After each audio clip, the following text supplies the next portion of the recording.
Hi guys! ඔන්න ඉතින් අද මං අරන් ආවා අපේ ජපාන් ටුවර් එකේ 4 වෙනි දවස. අද ප්ලෑන් එක කිමෝනෝ එකක් අඳින්නයි ස්කයි ට්‍රී එක බලන්න යන නිසා උදේම අසකුසා වලට ආවා. ඉතින් කොහෙට ගියත් මගේ මුලින්ම හිත යන්නේ මාචා වලට. මගේ වීඩියෝස් බලන අය දන්නවා මම මාචා ලවර් කෙනෙක්. ඉතින් මම මෙතනින් උඩෝන් නූඩල්ස් එකකුත් ගත්තා. මම මේකත් හදලා ඔයාලත් එක්ක ෂෙයා කරන්නම්. ඉතින් මේ අසකුසා ටෙම්පල් එක වටේ බලලා කෙලින්ම ආවා ලන්ච් එක ගන්න. මේ මෙනු එකට මම දෙනවා 10 out of 10.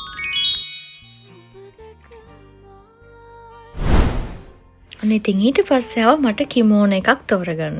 ඉතින් මං ආසම කලර් එක තෝරගෙන ඊට පස්සේ මම කැමතිම හෙයාර් ස්ටයිල් එක එයාලට කිව්වා. එයාලා මේ වගේ හරිම ලස්සනට මම කියපු විදියටම මගේ වැඩේ කරලා දුන්නා.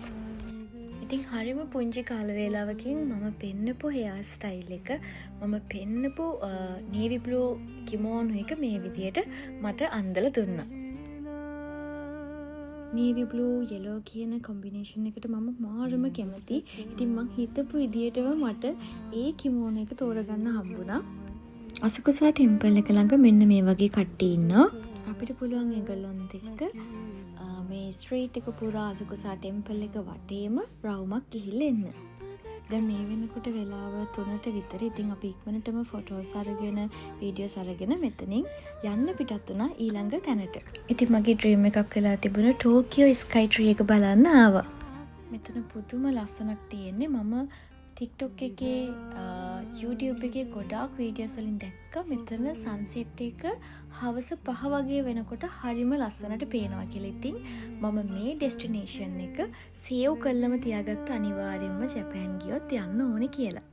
ඉතින් අපි ගියා එතන shopping mall එකක් තියෙනවා. එතනටත් මොකද මම ගියපු හැම තැනින්ම මට පුළුවන් විදියට චූටි දෙයක් හරි අරගෙන ආවා. මොකද ඒක මට මතකයක් විදියට තියාගන්න පුළුවන් නිසා. ඉතින් මෙතනොත් මම චූටි දෙයක් ගත්තා.